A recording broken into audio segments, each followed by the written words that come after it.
I'm a junior. Okay, Yeah. gotcha. Awesome. All right, well, we will go in 3, 2, and 1. Recording in progress. Well, hey, Dave Melinda here, Positive Polarity Podcast. Hope things are going awesome for you this week. I got a rhetorical question for you, but hopefully it isn't one that is going to make you think too much. But the question is today is, are you fed up with feeling stuck in a financial rut? And my travels around the country, finances is always a big topic in business coaching and training. And so if that's you, my friend, you are in the right place, because I have a great guest that's going to find you some money today. And I'm honored to be hanging out with Matthew Lesko. How are you, my friend? Oh, good. I'm in a financial rut. Uh-oh. Well, then you better tell us how to get out of that. Come on. Right. No, we So all you are. Yeah. So for those of you that can't see, he's wearing clothes that have question marks all over them. So you are AKA the question mark guy. So fill us in on how did you get that label in your Wow. Matthew? I don't know. I was always a clothes horse in a way, but growing up in Wilkes-Barre, Pennsylvania, a clothes horse isn't, maybe a bow tie or something. Yeah. And then I remember actually coming to Milwaukee, where you are, Yeah.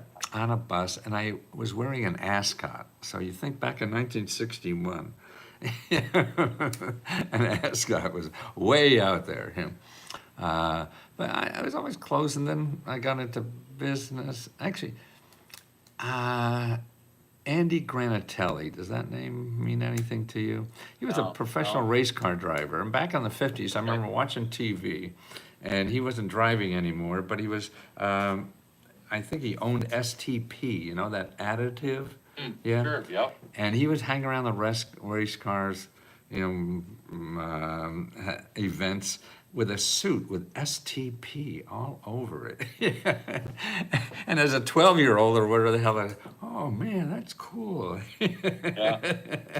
And it started there, and then I loved,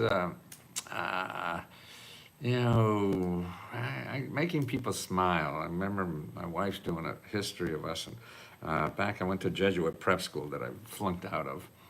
But I hated studying or any of that kind of stuff. And I would go to the board. And I remember this, being able to go to the board and somehow work with my body somehow to get the class roaring laughter.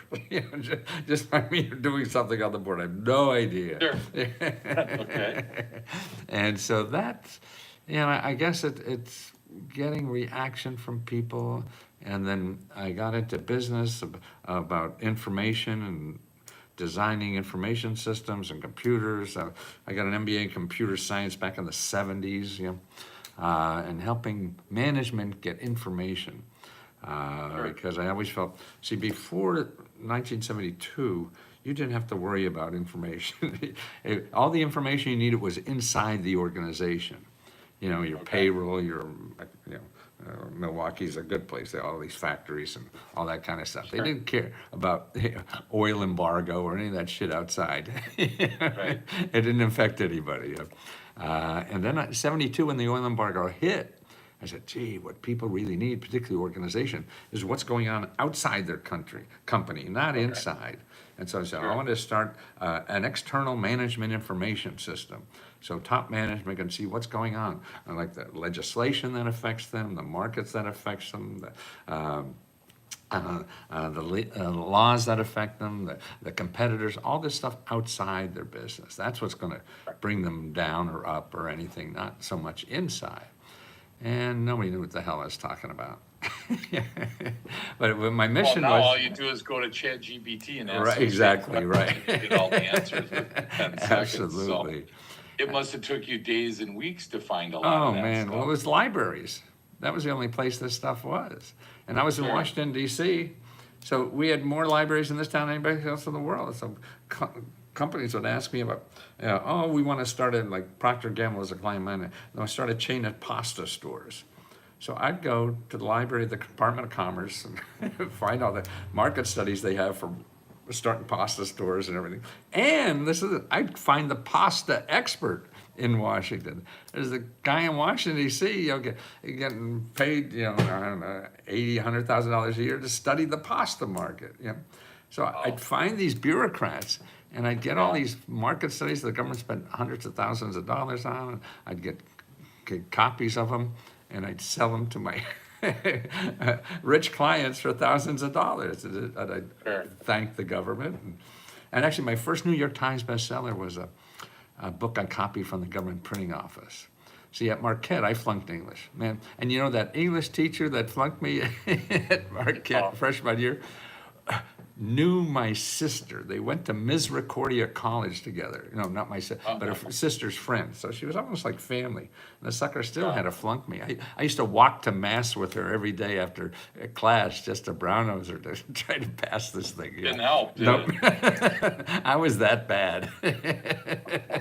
Well, you must have been good in other stuff, which is Yeah, so we cool. all are, and that's what I think life is the problem with education and everything in our society, because none of us know what the hell we should do in life. We're all grasping, and nobody knows what the fuck to do. We're all guessing.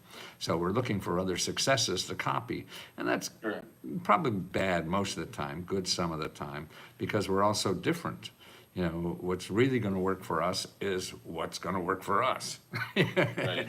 And we got to find out. You just turned 82, so happy birthday. And you've been being an entrepreneur for 50 years. So kind of take us back, because there's a bunch of people listening, Matthew, that love hearing the story of people in corporate America and how they ended up owning their own business, things like that. So what did that transition look like for you?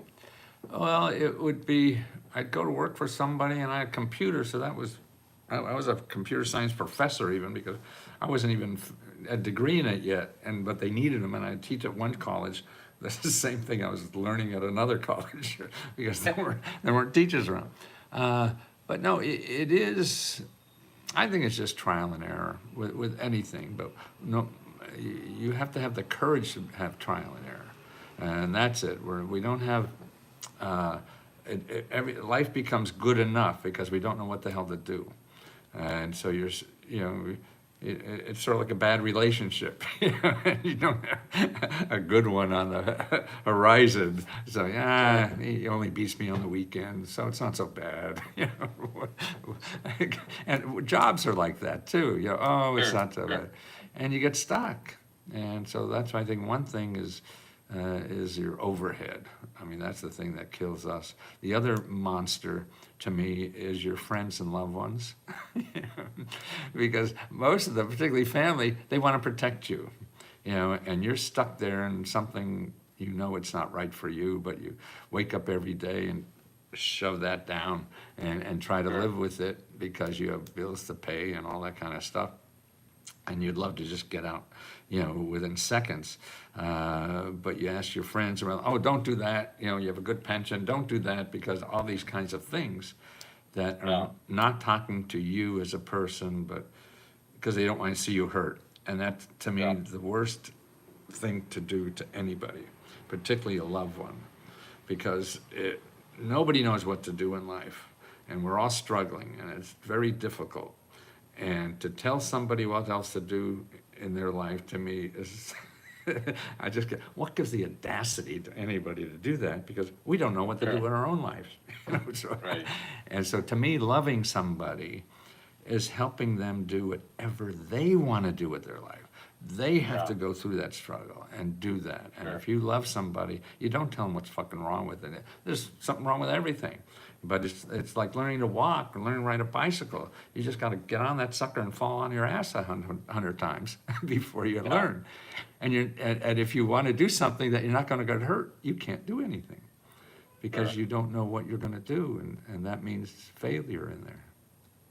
Well, you bring up something, you said shove it down, and I want to kind of think about that for a sec, because I think there's a lot of people listening right now, Matthew, that are, they might have a little desire in their heart. There might be a flame, a flicker, whatever, of something that they would love to do outside of corporate America, and they're just keeping, shoving it down. Maybe it's the wrong time because they have kids, or 2 mortgages, or 2.5 dogs, or whatever it is. But, Did you have that? Did you feel Oh, that you were boy. pushing that down early on? Professionally and personally. Okay. But I think bad What did that look relationships like are for you? similar. Pain, you know, and you walk and it's fog, it's pain. You know it's wrong. You don't know what to fucking do, and until you explode. That's what going postal means. Right? And I think that's what happens to people. I mean, I don't know any of this. I'm just explaining my own experience, and Sure. so it's not scientific data. uh, but it's we have so much to give, and I think that's the problem when we're like that, because we know we have more to give. It's sort of like, and good enough. I don't know why we live with good enough, because the fun in Yeah. life is working hard. It's loving hard. It's not working good enough. It's not loving good enough. Right. It's loving as hard as you can, so you could give as much as you can. And you're not doing that if it's good enough. Well, and I think I'm writing the word intentional down as you're talking about that, because it sure feels like that would be a good word. It is. To work Yeah. intentionally, love intentionally, not by Yeah. mistake, Right. not just, oops, like you said, good enough. I mean, so in corporate for you, what did you do right out of college then when you were, you graduated from Marquette? What did you do? I was a terrible student, barely got through. I was on and off probation every semester. It was Vietnam time, draft. And, Okay. and I said, maybe I could get into grad school. So I said, maybe I'll try to go to law school. So I took the LSATs. And I got like 2 above plant life, you know. It was, nothing was going to get me into law school. Oops. Yeah. And so I said, well, I have nothing better to do, so I was going to be drafted. And I said, I'm not a camper, so I didn't see myself camping in the jungles and stuff like that. Sure. So I joined the Yeah. Navy, and clean sheets every night in the Navy. Wow. And that's good. But that was 3 years, 2 months, and 9 days, and I never had more responsibility again for the rest of my life. They sent me to the OCS because I had a degree. They didn't know I barely got through.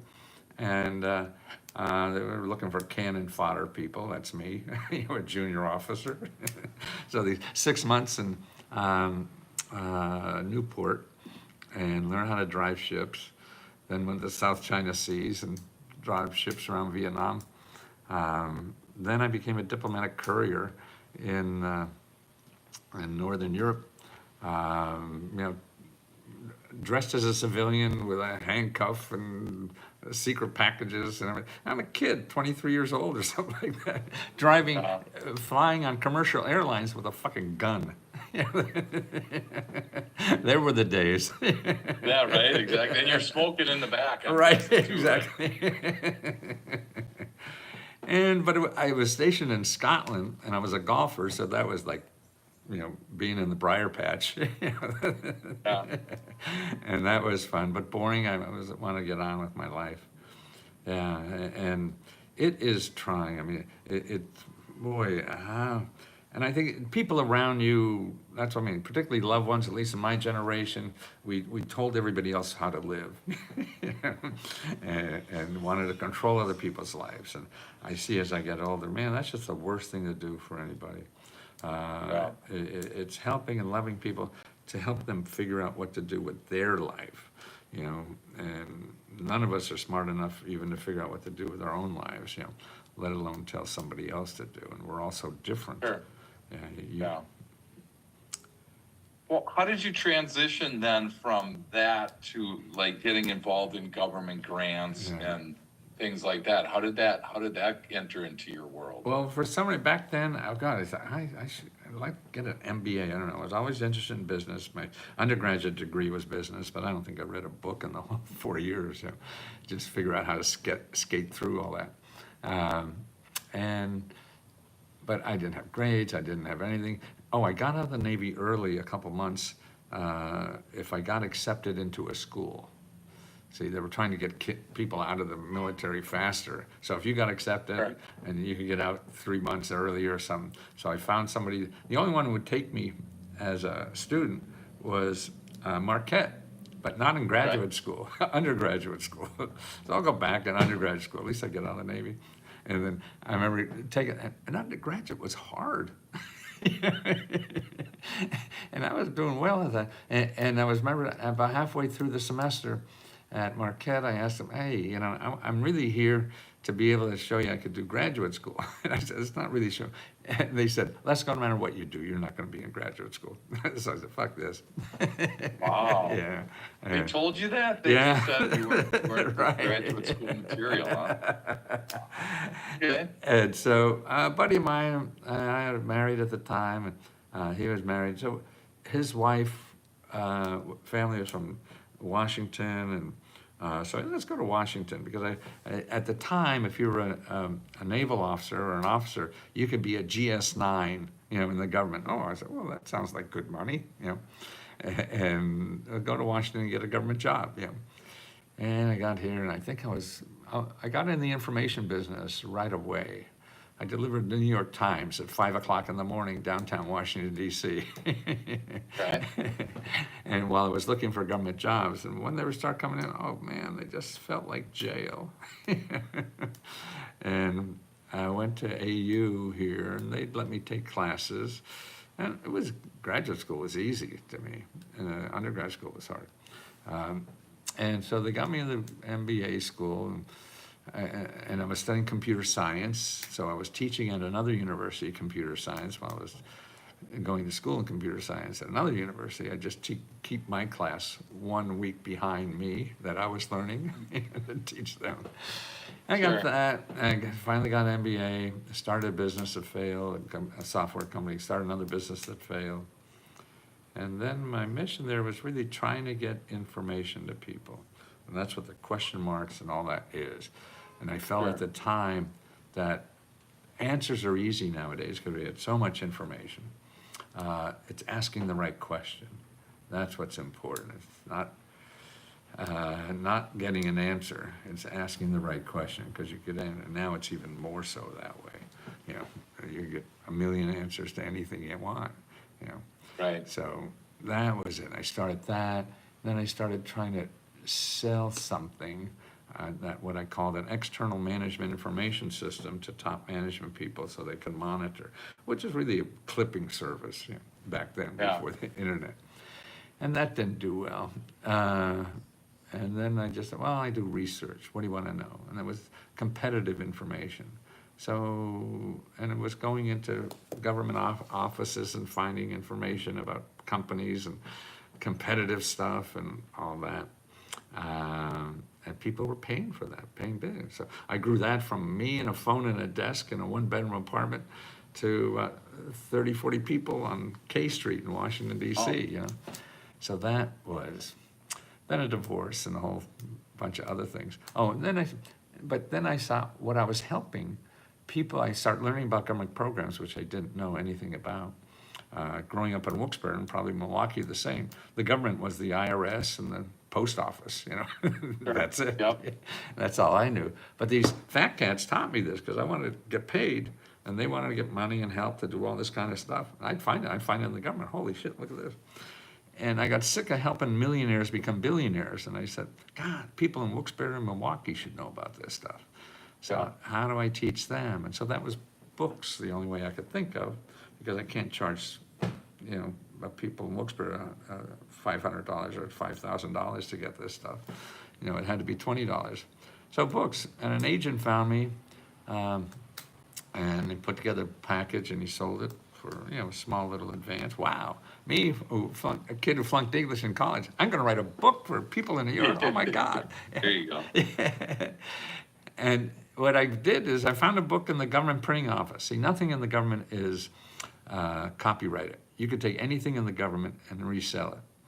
So I found this book, so that way I didn't have to write. See? So I found this book. It was called The Catalog of Federal Domestic Assistance. I just cut and pasted, changed the headlines, sent it to New York. They published it, did publicity to try to sell it, became a New York Times bestseller, and I didn't write a lick. Wow. And so then it went on, and how do I do more to people? So it was books, but what I do now is even better, because people don't read books like me, and it takes work. Now I have a community of 15,000 people, a community that helps each other get government programs and things like that. And They Okay. show you how to do it because they just learned and they help each other. Because now, when I sold books, it was fine, but it wasn't very rewarding because people buy books, sort of like diet books. We all buy diet books, we all get fatter, so we don't, because it's a pain in the Yeah. ass. Oh, I gotta Don't buy do the next one, right? So it's Wow, that. that's pretty cool. Yeah. Well, hey, we're gonna take a quick break. When we You come bet. back, I wanna unpack with you, Matthew, like, what do some of those projects look like? What do some of those programs look like? You for bet, people? yeah, let's help some people. So, yeah, let's help some people. So we'll be right back. Welcome back. I am honored to be hanging out with Matthew Lesko, the question mark guy. And we are unpacking some opportunities that the government has for us. So I have a question kind of right off the bat, because maybe it's just me, but I feel like when I hear a government program, I feel like that I have to be underprivileged, or there has to be a special need. There has to be a special reason for that. And I just want to know if that's accurate or if that's a blind spot that I have. No, it's accurate, but the problem is there's hundreds of thousands of programs, and they all have different needs and requirements and whatever. And only about 20% of all the programs have any income requirements.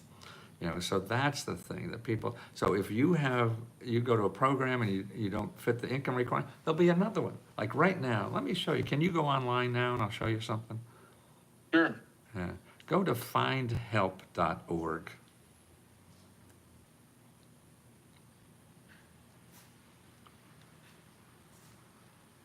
Okay. Okay, put in your zip code for Milwaukee. Got it. Yep. Search. Okay. Now, up on the left-hand side, there's a little search bar. Put in, maybe you can't pay your rent. You worry, is that lightning or what? Zip, is that right there the keyword? You want me to? Yeah, put program keyword, name? yeah. And then put in rent. Just put, I can't pay my rent? Oh, just for rent. Don't put can't pay your rent. Oh, rent. Okay. Put in rent. Okay, then Find help. All right. So finding, so it's basically giving you all these different programs. right, in your zip code. So Yep. you could see maybe 50, 70, something like that. Do you see a number on top? 66. 66. So that's what I mean. So if you need help with rent, a lot of people just go to one program, maybe they hear about, they don't eligible. See, I knew I couldn't get it. No, you got 66 places to try. Every one of those places are nonprofit organizations or government offices that just help you get money. I mean, people don't realize, I don't have a chart here somewhere, but 40% of everything in our country gives away money. I mean, we have two sections of our economy. One is capitalism, which represents 60%, and the other is government and nonprofit organizations that represents 40%. The government nonprofit organizations, we as a community set up to help people, okay? And that's what we do, but they don't advertise. So the average person has no idea where they are or whatever, or could never fathom that there's 60 places, to do that. And it's the same with starting a business or almost anything you want to do. And it just, people don't know. The rich people know that. That's why now with Trump in town, you see all the billionaires, man, are all over this city. Because they know that's the easiest place to get money. And the rest of us think about, like you think, and that's how I used to think too, is that there's something bad about it or whatever, and, or there's so many requirements. But now it is, I can't, what motivates me more is that there's so many people hurting financially. And the government gives out now $18,000 worth of just personal grants, the average, to every American today. And we have more poor people in this country than any other developed country. We're number one in creating poverty. I mean, to me, that is absurd for the richest country in the world to be creating more poor people than any other developed country. And Do you have to pay these back a lot of, I mean, how does that work? Is I mean, some there of them are you some, pay but back, no, some of most them of them you aren't. don't? No, it's absolutely not. There's some that are, and they're the ones you want to do that, because sort of like, look at student loans. Okay, you took a loan out, look, now you're winding up, don't have to pay it maybe. Yeah, it's Right? not like Citicorp or anything like this, that, they'll come out and break your kneecaps if you don't pay. If you can't pay, like the IRS, you own the IRS now. There's at least 3 programs that you don't have to pay the IRS. So you can't pay them? Yeah, okay, we'll make a deal. You'll pay only 20%, stuff like that. Yeah. You think, any bank is gonna do that? No. Sure. And that's why the So how rich does that people- work from a business perspective, Matthew? I mean, so for somebody listening, an entrepreneur, business owner Right, listening that right. may need access to capital. Absolutely, absolutely. Like right now, mean, uh, Yeah, how does that work? SBA has, I just did, here's a link. I just did this too. Write this link down. Tiny, TINY, URL.com/Let's Business. See if that works. That's a link of shows you how to get 40 sources of money and help in your city to start or expand a business. I think that I'm gonna make sure that this works.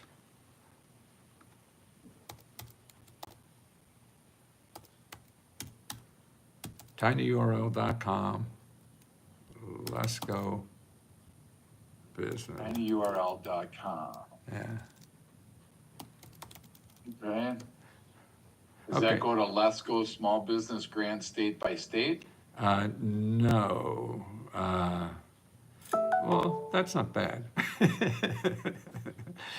Your name's everywhere, man. Right. This is killer. So So there, on your website, there's a spot where you can access over 200 federal community grants or government business programs. right. So this is actually, wow. So these are all programs. Are these really hard to fill out then? No, Are they but pretty simple? the hard part is finding the right one for you. So Okay. never worry about filling out an application. Everybody does that because the internet is full of people trying to tell you how complicated it is, so you hire them, okay? But you don't know it's complicated. You don't have an application. Every application is different. And like I say, 90% of the applications are just 2-3 pages, fill in the blanks. And if you can't Okay. do it, the people giving you the money will help you fill it out. See, we're Okay. all, you get caught up in Google selling you stuff. So if you have money, that's fine, but if you don't have money, you don't have. And getting a grant writer, to me, is sort of like buying a prom dress before you get invited to the prom. You gotta find the Sure. right place to apply to, look at the application, and then decide. And then you call back the office. That's what I do all the time. I just call the office, that are gonna accept the application, they'll help you. That's their job. But people don't realize it. They're afraid of the government. And so the hucksters like me are out there saying, we'll charge you money to do that, and you don't have to. So then part of you have a group of multiple thousands, I think you said 15 or 16,000. Right. So what is that group? Well, we do teach then? people about this, in other words. Okay. So, and you could come on, and so you give us what you need money for. So if, like, maybe you want to fix up your house. Okay, well, we'll tell you, and you don't need much from us. But it somehow, I see the community helps people because you don't have to talk to an idiot like me, me telling you how to do things. And somebody like you who just found out how to do it is more successful at helping somebody, I feel, than I am. And so you want to fix up your house, or you want to sell overseas. Or actually, there is another website everybody should know, besides that link, is It's SBA.com. Now, you don't want to go to SBA, they don't have grants, but they have a database of free services.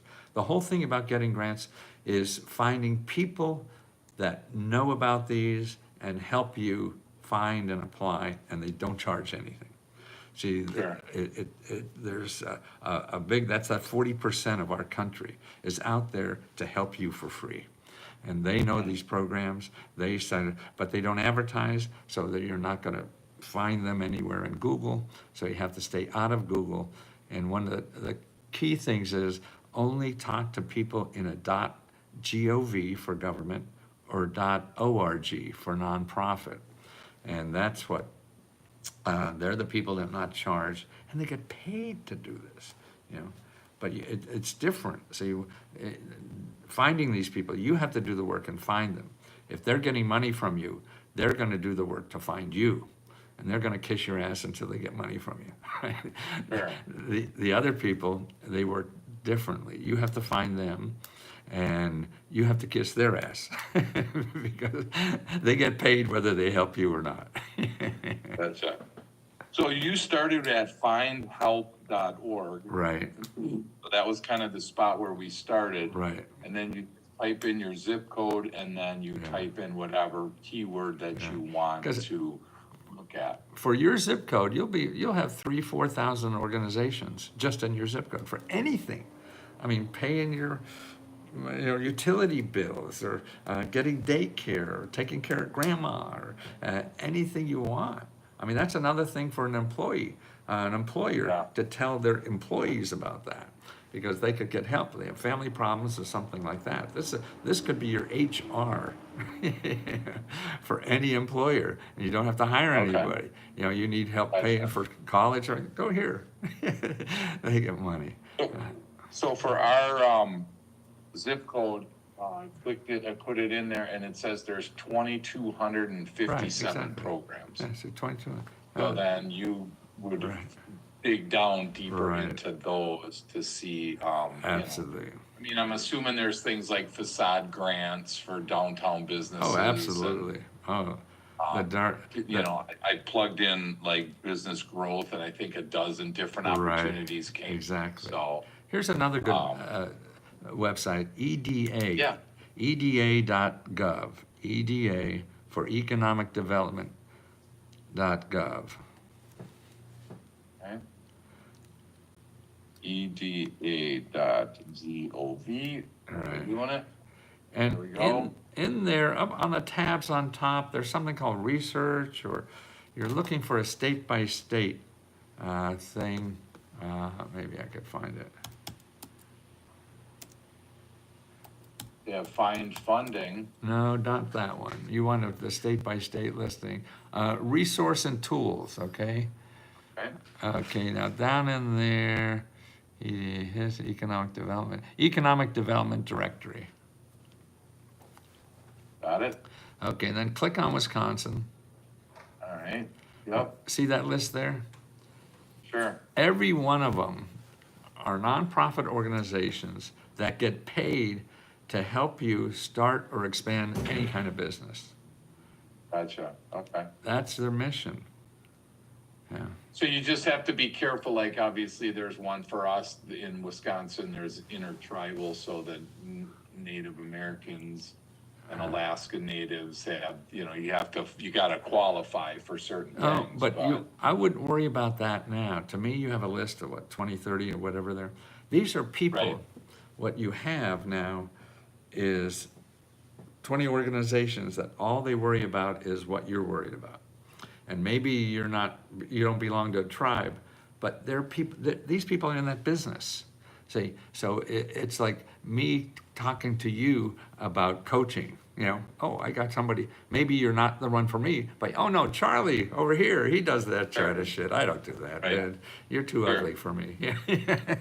So that's why you have people that are free, that spend their life studying these kind of programs. So even if they're not for you, they're the best place to start looking and get references that would be for you. See, that's the Gotcha. key to doing research.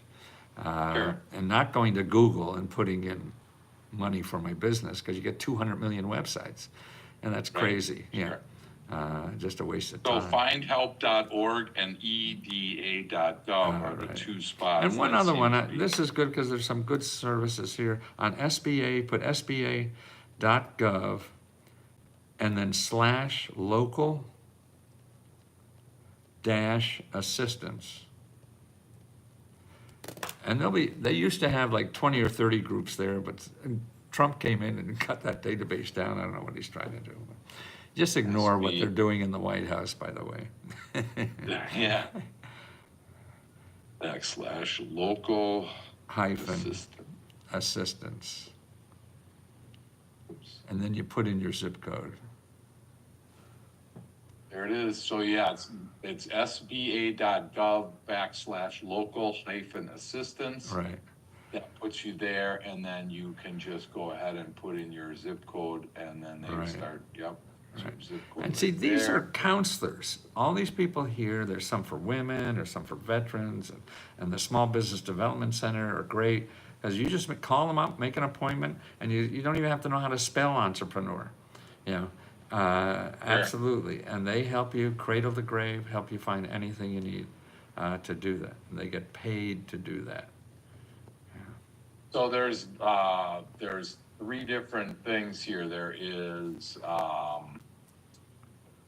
what kind of help do you need? Counseling and training is one. Right. Federal contracting assistance is another, and then exporting assistance. Right. So is this the spot for somebody listening if they maybe have never thought about a federal contract? Absolutely, absolutely. Before? Do not go to Spot. Google. Do not collect $200 or pay $200. Right. Because these people do it free.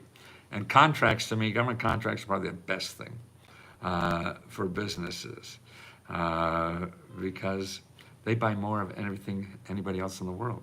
I mean, I look in the database of this stuff. I saw them about thousands of dollars for a freelance priest, and all kinds of things. So, Sure. you know, mentors, everything they buy. And you sit down with these people, they know the system and teach you the system, cradle to grave. Some of these even have Gotcha. grants to help you get through the process if you need money. It's crazy what's out there, but you have to do the digging. And most of us are too lazy to do that. Yeah.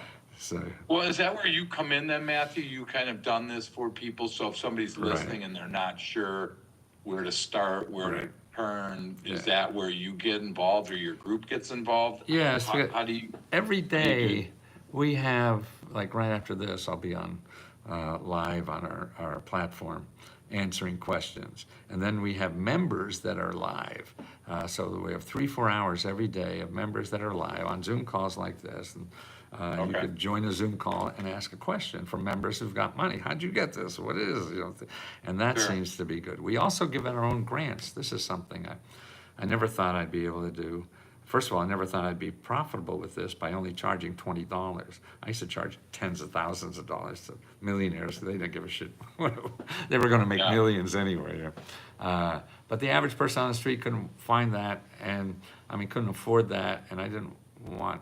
They need the money more than the rich people do, and so how do I do that? So I figured I didn't want to charge more than $20. I didn't think I'd make a profit, but we do, and we give out like $50,000 to $70,000, depending on how much profit we make that month, back to members in personal grants. So, I mean, to me, for a schmuck like me who couldn't get through Marquette University English class, to be able to give out $50,000 to $75,000 every month, just Yeah, to that's people. great. You know, I thought, I had to be Jeff Bezos or his ex-wife to be able Right. to do that. So those are some really solid spots for Yeah. us to find. And again, whether you're just starting a business, Right. whether you're maybe even thinking about Right. starting a business, I think one of the biggest hindrances as we start to land the plane today, Matthew, I want to get your opinion. It seems like one of the biggest hindrances to starting a business is that financial piece. Is what are Yes. we going to do? Where are we going to get the money? How are we Yes. going to bridge from, the time we open to the time we make a Right. profit and things like that? Excuse me. So is that what you're noticing? Is Yeah, is it- definitely. And it was like me with that. I mean, I was starting businesses in the beginning that were failing. I had a computer software company in the 70s that failed. And I was doing it like they were taught me in business school or whatever, and they were all failing. Then hey, I said, well, God, okay.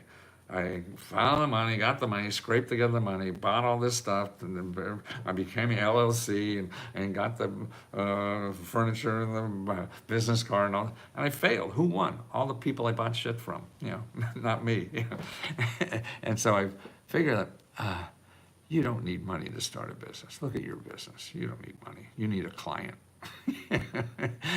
And you're in business, right? Somebody give you money, what you want to do? You're in business. You don't need it. Nobody's going to ask you for an LLC. Nobody asked me for an LLC or anything. What the hell do you need that for? Oh, you talk to a lawyer, and then they'll scare the pants out of you, and you won't think you need an LLC.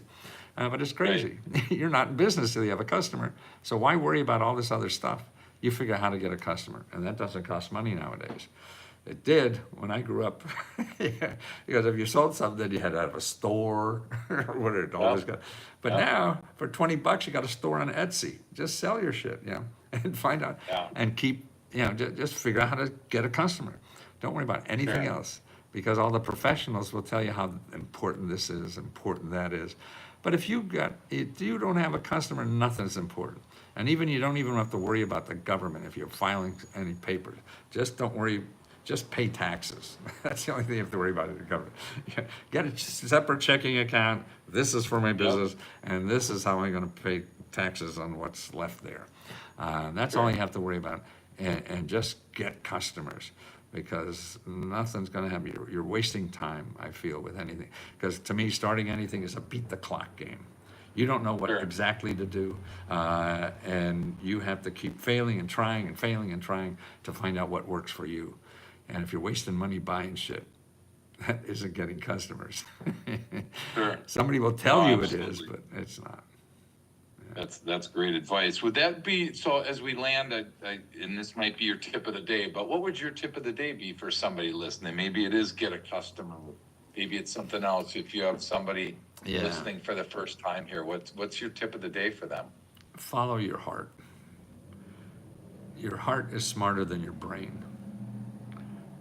That's why we're all educated or whatever and think we're smart and everything, but the real things that happen is from your heart. And you're going to make that happen if it's from your heart, because you're going to run into problems no matter what the hell you do in life. And if your heart's not in it, you're going to say, fuck this, I'm out of here. It's the same with personal relationships and your professional relationships.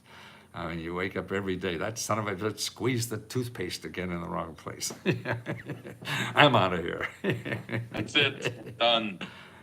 Oh, that's awesome. Well, follow your heart. So for people listening, I don't know what that means for you. Everybody listening has some difference that means to them. But, there are some great opportunities, some great programs out there that Matthew shared with us today. Again, go to findhelp.org or go to eda.gov or sba.gov/local-business. Assistance. We'll put all those in the show notes for us today. Local-assistance, sorry. Oh, that's okay. Yep, sba.gov/local-assistance. Thank you for that clarification. So for you, Matthew, if somebody listening today wants to either learn more about your group, they want to get in contact with you, what's the best way for people to connect with you? LesGoHelp.com. Lesko, Lesko, help.com. Right. Perfect. Okay. So LesGoHelp.com, go there, and then you will be able to learn. Or you want to see videos. I got thousands of videos on YouTube. Is youtube.com/Matthew Lesko. Perfect. Awesome. Well, there is tons of information here. Thank you, Matthew. There's tons of free stuff that hopefully people are able to take advantage of. It's you find your own niche in these. It looks like there's some, you can drill down pretty deep. I saw one, if you're in a goat or sheep farm, you can expand your goat and sheep farm. We're not there yet, so we don't have that, but looked like there were other ones that applied. Absolutely. So I appreciate your time today, Matthew, on this and helping us to find that 40% of the government that's waiting to help us. So That's right. try to take a different approach today on what the government's like, rather than always thinking that they're in your pockets trying to take Right. money. There are opportunities that they want to give money, Absolutely. which is pretty cool. So I appreciate you sharing this information. And any more books? One last question. Any No more books. on I the haven't read a horizon? book in 10 years, man. Nobody buys a reference book. And that's the problem with success. I learned how to do that. I did very well. Fuck. I can't do it anymore. World changes. That was it. But it's been fun because now a community. I see that's how people learn now, through a community. I wouldn't have done that if I kept selling books. And so you have to be aware of what's out there, and that means doing the research. Awesome. Yep. And if you don't want to do the research, Matthew did it for you. Go to letsgohelp.com, because we all know how fun. Some of us get excited by research. Some of us Right. get repelled by it. So Right. whichever one you are, embrace. And if it's you that doesn't enjoy it, go to letsgohelp.com or any of those other websites we talked about, and you will be able to find a plethora of opportunities to get some money, to get some help, to get some counseling. So that's awesome. Thank you again, Matthew, for hanging out. You And bet. can't wait to keep learning from you from these more, as you find more websites, keep sharing them with Every us, day, okay? every day. Awesome. Thank you. Thank you. Pleasure. Recording stopped. Perfect. Thank you so Wonderful. much. My pleasure. It's good stuff. So this is actually, you're an hour earlier too, aren't you? Yeah, 7:50 Yeah. right now for me. Yeah. Yep, Central Time. Yeah. So did you live in Milwaukee during the summer, or did you head out back home, or did you how long were you in Milwaukee? I don't, when I left Wilkes-Barre to go to Milwaukee, I don't think I barely went home for Christmas. I was out of Wilkes-Barre. Yeah, I worked at, I mean, I don't know if you remember, if you all remember Shirko's. It was a sort of like a formal wear chain store. Oh, sure. Yeah. Wow. And I did their publicity too, and I had fun Okay. doing that. We do fashion shows and with men's suits, and then it was really for the people selling gowns. And so I get my buddies from college and get all these models. You know, they were the guys that are just sitting there, standing there, and it was good work to pick up chicks. There you go. Wow, cool. Well, we should be about a month, I'm guessing, about mid-June. Yeah. Mid-June we'll be releasing, so when we do, Dana will let you know. Good. If you feel comfortable sharing it with your world, we're gonna share it You with bet. ours. And hopefully we'll add some people to your Great. list, and Wonderful. get them to start paying you $20 a month, and life will be good for you. Every little bit helps. It's all one at a Well, that's time. Yeah. Well, thank you. Cool. You're a pleasure, and I guess that's why you're a coach. You're a pleasant person. Well, thank you. Yeah, no, thank you. Thank you for Yeah. everything, and thanks for all these great websites. We're gonna make sure and get these out and about to the world, because they sure seem like a great spot. So thanks for your wisdom, and I'm sure we'll talk again. You bet. I only got about 10 All years right. left, so don't wait too long. Sounds good. Thanks, Matthew. Okay, take care. Take care. All right.